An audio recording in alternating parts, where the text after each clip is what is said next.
Hi friends, the new ranked system has completely changed the way you need to play ranked to rank up. I don't work for Respawn, so I can't change the ranked system this season if you don't like it, but I can give you the best strategy on how to gain RP and rank up faster in Apex Legends Season 13. You see, once you understand how the ranked system works, you realise placements are important to making your kills, assists and participation, also known as KP, count in Season 13. However, despite what people say, placements alone won't help you rank up faster this season, unlike last season. The reason for this is due to the increased entry cost, which essentially force you to need a kill, or at least a couple of kills, to get any decent amount of RP, certainly as you get to the higher ranks. So, the first thing you need to decide is if you're playing ranked to rank up as high as you possibly can, or if you're playing ranked to get as many kills as you can. Because regardless of what you think about the system, the reality is the only way to rank up consistently, unless you're among the top 0.5% of players, is to have some self-control and slow down your game to focus on both placement and kills, assists or participation, rather than one over the other. The truth is, if you play ranked just intending to chase kills the whole game and ignoring placements completely, I can assure you you will struggle, unless you're a top player, because of course top players will be able to get lots of kills and then convert them to get wins. But for most normal players, it's not going to be that simple. If you want some evidence, have a look at this comparison of Season 12 versus Season 13 for RP based on getting 5 kills. This doesn't include the entry cost for a rank, by the way. But you can see outside the top 10, you're going to be worse off than last season, and more often than not, you're going to be losing RP after you take your ranked entry cost into account. And that's why placements becomes quite important for making your KP count towards your RP.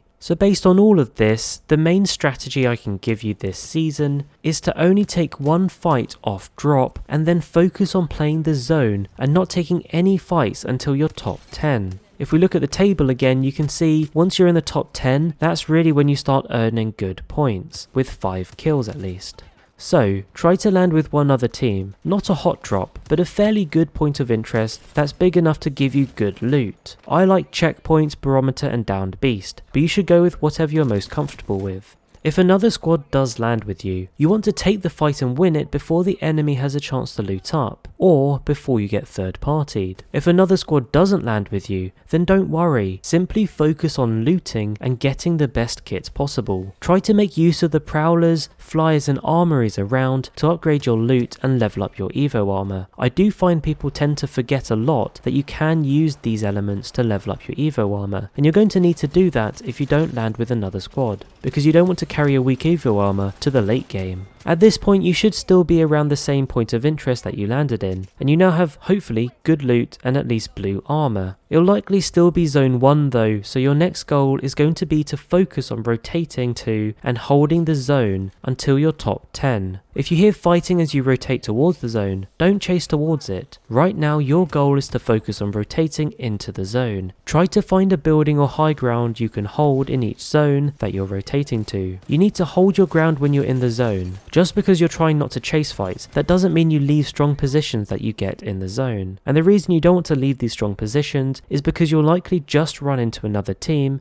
and then die. So you might as well hold good positions when you've got them in the zone. To do this, you need to be prepared to take a fight and hold your ground, but sometimes it is just about showing presence, firing shots at enemy teams to warn them off pushing towards you. And if they're a smart team, and it's not the top 10 yet, more than likely they'll move away. Just keep repeating this strategy, rotating newly into each zone until you get to the top 10. Once you're in the top 10, you can start being a little bit more aggressive. I would say top 10 to top 5. Your focus is on the zone, but if you hear fighting nearby, then you can try to capitalize on it. At this point, as you're still playing the zone, you're really just looking to add 1 or 2 kills to your count, but you don't really want to fully commit to fights that you could get third partied in. This should take you to the top 5, and that's when you want to start planning on how you're going to approach getting more kills. You need to be patient, think about where the cover is and where you're going to rotate to, and try and single out where the teams are. Don't forget to keep pinging, especially if you're a solo queue. And don't forget, once you're in the top 5, this is now your opportunity to boost your RP. For most ranks,